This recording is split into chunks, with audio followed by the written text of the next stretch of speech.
بسم الله الرحمن الرحيم. الحمد لله وكفى وسلام على عباده الذين اصطفى. أما بعد، وأعوذ بالله من الشيطان الرجيم. بسم الله الرحمن الرحيم. إن الذين قالوا ربنا الله ثم استقاموا فلا خوف عليهم ولا هم يحزنون. صدق الله العظيم. سبحان ربك رب العزة عما يصفون وسلام على المرسلين والحمد لله رب العالمين. اللهم صل على سيدنا محمد وعلى آل سيدنا محمد وبارك وسلم.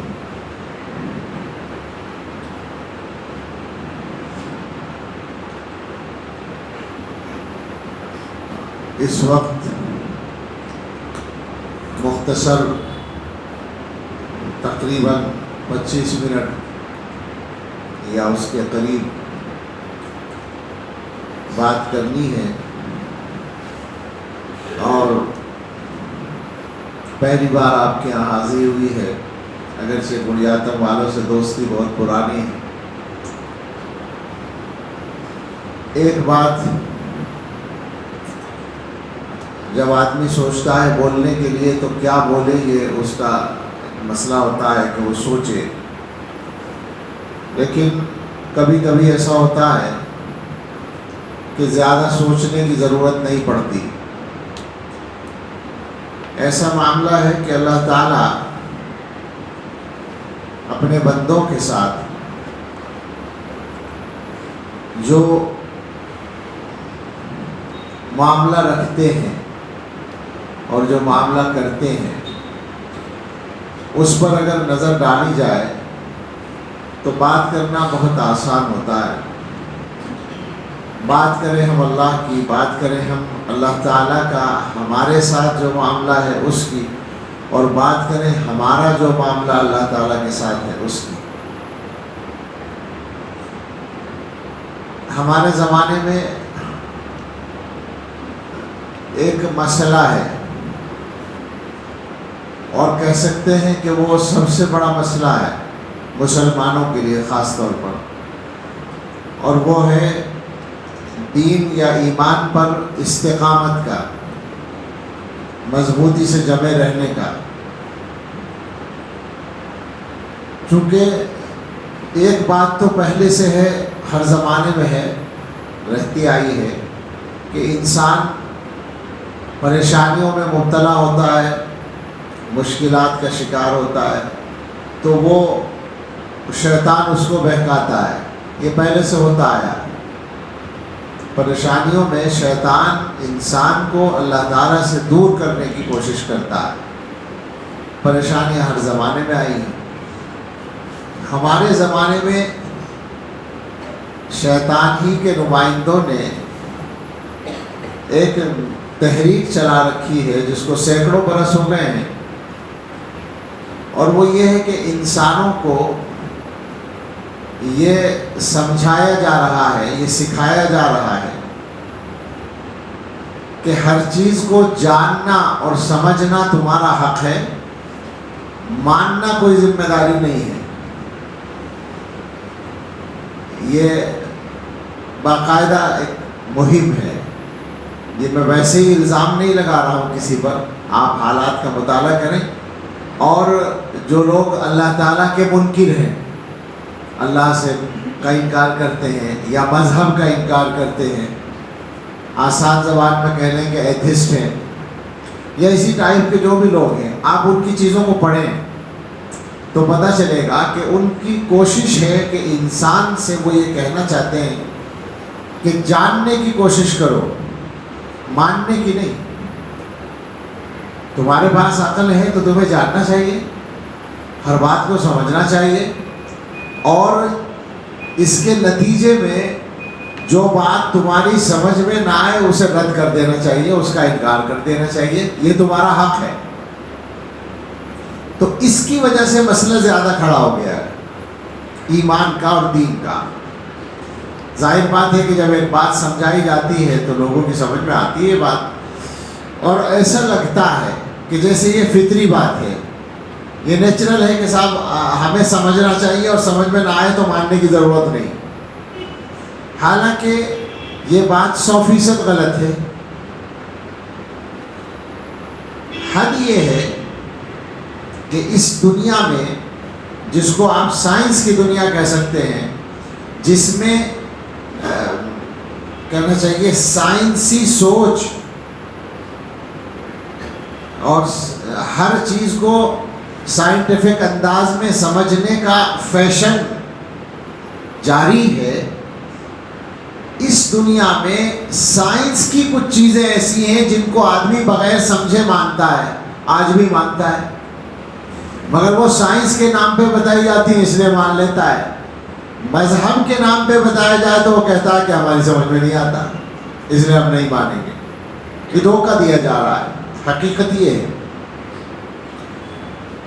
انسان اگر اسی عقل کو استعمال صحیح طور پر کر لے جو اللہ نے دی ہے اس کو، تو اس کی سمجھ میں ایک بات بہت آسانی سے آ سکتی ہے کہ عقل میری ہے، یعنی مجھے دی گئی ہے، میرے اندر ہے، اور مجھے اور بھی کچھ صلاحیتیں دی گئی ہیں۔ مثلا دیکھنے کی صلاحیت ہے، سننے کی صلاحیت ہے، بولنے کی ہے، وزن اٹھانے کی طاقت ہے وغیرہ۔ تو آدمی غور کرے کہ میرے اندر جتنی صلاحیتیں ہیں، کیا ان کی کوئی حد، لیمٹ، کوئی کیپیسٹی مقرر ہے یا وہ لامحدود ہے؟ میں نظر ڈالتا ہوں تو جہاں تک سامنے صاف جگہ ہو کیا مجھے نظر آ جاتا ہے؟ 10 کلومیٹر پر کوئی آدمی کھڑا ہے کیا میں پہچان سکتا ہوں؟ میں سنتا ہوں تو میرے سننے کی ایک حد ہے، یہاں سے آدھا کلومیٹر پر جو آوازیں ہو رہی ہیں مجھے تو پتہ نہیں چل رہا کہ آواز ہے، تو میرے سننے کی ایک حد ہے۔ میرے بولنے کی ایک حد ہے، میں آواز سے بولتا ہوں، میری آواز ایک حد تک جاتی ہے، اس سے آگے نہیں جاتی۔ تو انسان یہ دیکھے کہ اگر میری یہ صلاحیتیں محدود ہیں، ان کی ایک لیمٹ مقرر ہے، تو میری عقل جو ہے وہ لامحدود کیسے ہو سکتی ہے کہ اس میں ہر بات آ جائے؟ اس کی بھی تو حد ہوگی نا کوئی۔ جب میں انسان ہوں، یہ بات اگر آسانی سے آدمی سمجھ لے تو مسئلہ آسان ہو جاتا ہے سمجھنا اور ماننا۔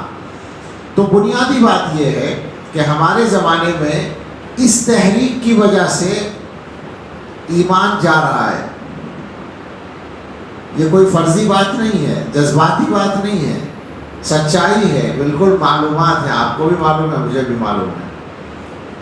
اگر آپ موازنہ کریں گے تو 100 برس پہلے اگر ملکوں کی، کسی بھی ملک کی مردم شماری جو ہوتی ہے، آبادی، اس کا ڈاٹا آپ اٹھا کر دیکھیں تو اس میں آپ کو یہ تو ملے گا کہ کوئی آدمی مسلمان ہے، کوئی عیسائی ہے، کوئی بدھسٹ ہے، کوئی پارسی ہے، کوئی یعنی مجوسی ہے، اور کوئی ہندو ہے۔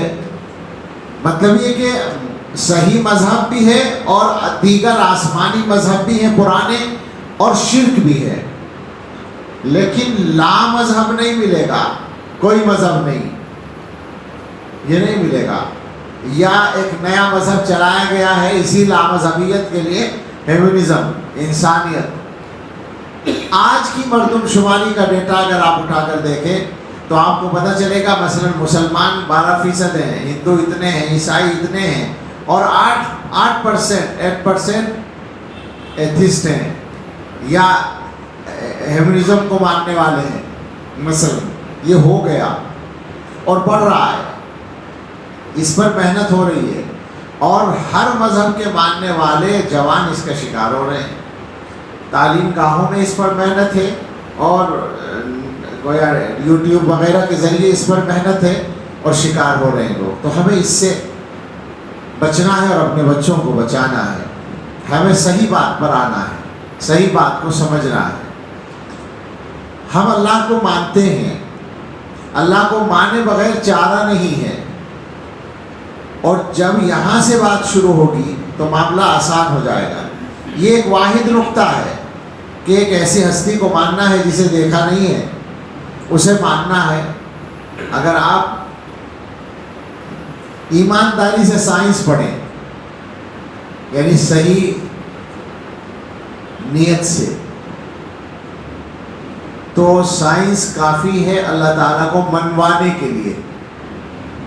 لیکن آج کی سائنس، آج کے سائنسداں آج کی اسی سائنس کو استعمال کر رہے ہیں اللہ تعالیٰ کو نہ ماننے کے لیے۔ یہ مس یوز ہے سائنس کا، غلط استعمال ہے۔ تم نے جتنا دیکھا ہے دنیا کو ہم نے نہیں دیکھا۔ تم سے ہم جو سنتے ہیں وہ یہ بتاتا ہے کہ اللہ موجود ہے، اللہ کے سوا کوئی ہو ہی نہیں سکتا اس کا پیدا کرنے والا۔ تمہاری بتائی ہوئی تفصیلات سے ہمیں پتہ چلتا ہے۔ تو ہم جب یہاں اس نقطے کو مان لیتے ہیں کہ اللہ موجود ہے اور اللہ ایک ہے، ایک کائنات کا خالق ہے، تو آگے کے سارے مسئلے آسان ہو جاتے ہیں۔ اور اس کے بعد ہمارا اس کے ساتھ جو رویہ ہے، ہم اس کے ساتھ جو برتاؤ کر رہے ہیں کہہ لیجئے، یا جو عمل کر رہے ہیں، اور وہ ہمارے ساتھ جو کرتا ہے، اس کو سمجھنا بھی پھر آسان ہوگا اور ٹھیک کرنا بھی آسان ہو جائے گا۔ یہ بات جن لوگوں کی سمجھ میں آ جاتی ہے ان کو استقامت مل جاتی ہے، پختگی مل جاتی ہے۔ اللہ تعالیٰ نے فرمایا، میں نے ابھی آیت پڑھی ہے، کہ جن لوگوں نے کہا کہ ہمارا رب اللہ ہے اور پھر اس پر استقامت اختیار کی، جم گئے، مضبوط ہو گئے، اب ان کے لیے نہ کوئی ڈر ہے نہ کوئی غم ہے، ولا خوف علیہم ولا هم يحزنون۔ لیکن اس کے لیے ضروری ہے کہ آدمی سمجھے کہ صحیح بات کیا ہے۔ ایک حدیث سنانا چاہتا ہوں، کوئی نئی حدیث نہیں ہے مگر عام لوگ نہیں جانتے۔ میں گزشتہ جنوری کے مہینے سے 100-200 مرتبہ کم از کم بیانات میں سنا چکا ہوں۔ بالکل صحیح حدیث ہے، مسلم شریف کی روایت ہے۔ حضرت ابو ذر غفاری رضی اللہ تعالیٰ عنہ نقل کرتے ہیں رسول اللہ صلی اللہ تعالیٰ علیہ وسلم سے، اور وہ نقل کرتے ہیں اللہ تعالیٰ سے۔ حضور تو سب کچھ اللہ تعالیٰ ہی سے نقل کرتے ہیں، لیکن کبھی کبھی الفاظ بھی ایسے ہوتے ہیں کہ جیسے اللہ تعالیٰ مخاطب ہے ہم سے، اللہ تعالیٰ کلام کر رہے ہیں، تو حدیث قدسی ہے۔ اللہ تعالیٰ فرماتے ہیں کہ یا عبادی، اے میرے بندو، انی حرمت الظلم علی نفسی وجعلتہ بینکم محرما فلا تظالموا۔ یہاں سے بات شروع ہوئی ہے۔ اے میرے بندو، میں نے اپنے اوپر ظلم کو حرام کیا ہے اور تمہارے آپس میں بھی ظلم کو حرام کیا ہے، لہذا ایک دوسرے پر ظلم نہ کرو۔ مجھے بڑا تعجب ہوتا ہے جب میں غور کرتا ہوں کہ آگے کا جو مضمون ہے بظاہر اس سے اس کا بہت زیادہ جوڑ نظر نہیں آتا، آپ بھی دیکھ لیں گے، لیکن غور کریں گے تو پتہ چلے گا کہ انسان کے معاملات کو ٹھیک کرنے کی بنیاد یہیں سے پڑے گی، اس لیے کہ انسان ظلم کر کے اپنا نقصان کرتا ہے۔ ہم لوگ یہ سمجھتے ہیں کہ ظلم تو طاقتور لوگ کرتے ہیں، حاکم لوگ کرتے ہیں، بھائی جن کے ہاتھ میں پاور ہے انہی کو تو موقع ہے ظلم کرنے کا۔ لیکن ایمانداری سے، بالکل صحیح طور سے آپ اگر سوچیں اور سمجھیں اور غور کریں تو پتہ چلے گا کہ شاید ہم میں سے کوئی بھی ظلم کرنے سے باز نہیں آتا۔ ہم سب کے نامہ اعمال میں ظلم لکھا ہوا ہے۔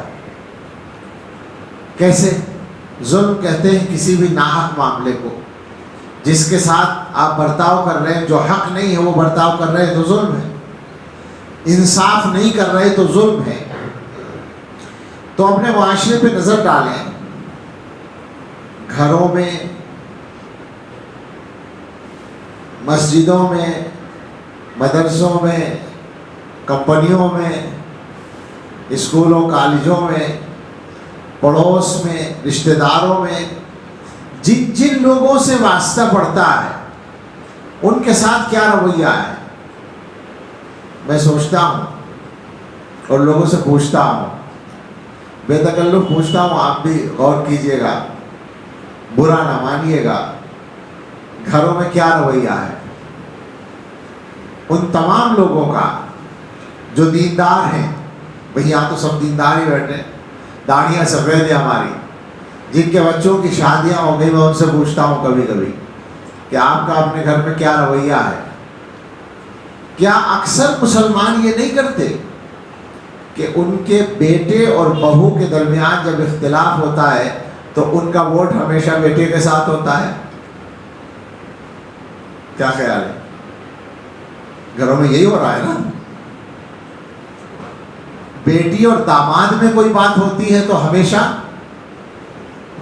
بیٹی کے ساتھ ہیں، بلکہ جذباتیت کے ساتھ بیٹی کا ساتھ دیتے ہیں. کیا آپ یقین دلا سکتے ہیں اس بات کا کہ آپ کا بیٹا ہمیشہ صحیح بات کرتا ہے، کبھی غلطی نہیں ہوتی اس سے، ہمیشہ بہو کی غلطی ہوتی ہے، اور بیٹی ہمیشہ صحیح ہوتی ہے، داماد کبھی صحیح نہیں ہوتا؟ ذرا سوچنے کے وقت یہ بھی سوچئے گا کہ اس کا الٹا بھی جواب دینا پڑے گا نا. کہیں آپ کی بیٹی بہو ہے، کہیں آپ کا بیٹا ہے جس کے ساتھ بہو ہے. انصاف کہاں ہے؟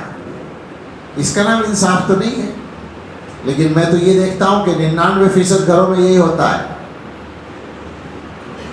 ہمارے گھر میں ہماری جو بیوی ہے، یعنی بڑی عمر والوں کی، وہ جو ساس بن گئی ہمارے گھر میں، وہ بہت اچھی ساس ہے، بہو خراب آئی ہے. اور جہاں ہماری بیٹی گئی ہے وہاں ساس خراب ہے.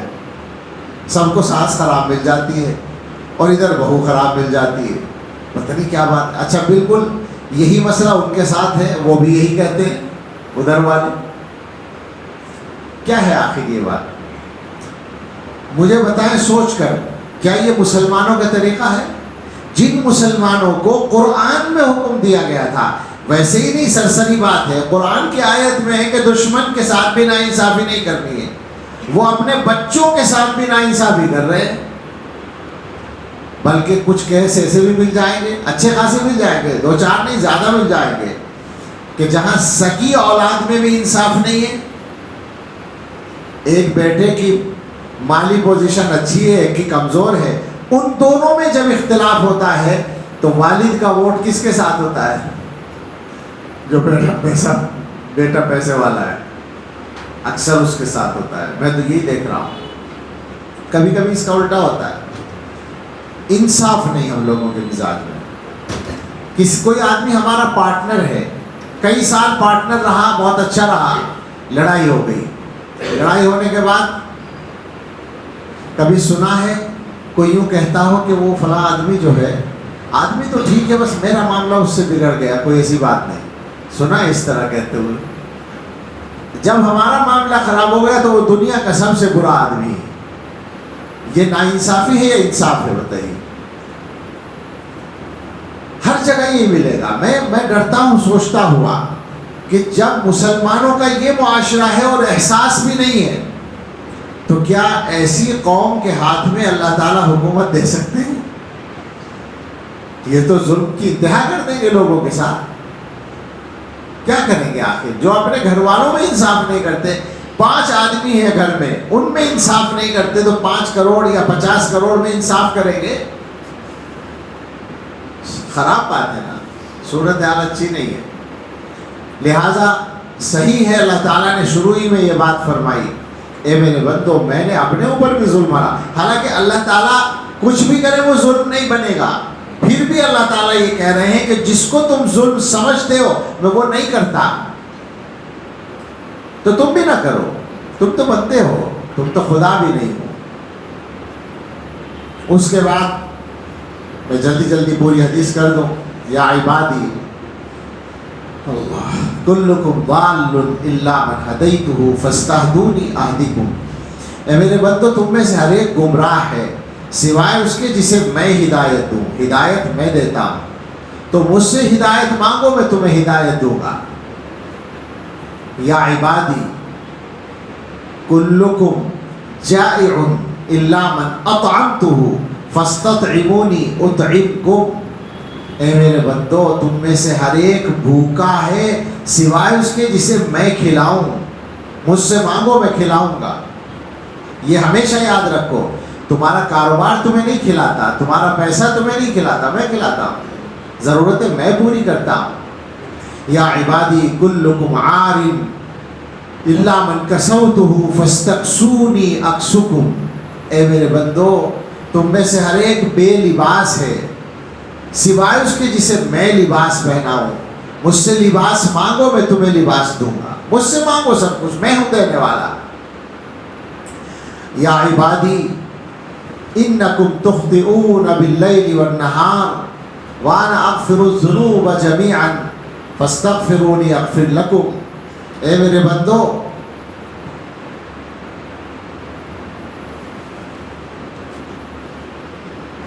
اے میرے بندو تم دن اور رات خطائیں کرتے ہو، گناہ کرتے ہو، اور میں سارے گناہ بخشتا ہوں اگر تم مجھ سے معافی مانگو، تو مجھ سے معافی مانگو میں بخشوں گا، میں معاف کروں گا، میں مغفرت کروں گا۔ اور اس کے بعد اللہ تعالیٰ نے چاہا کہ اپنی تھوڑی سی شان بتائیں۔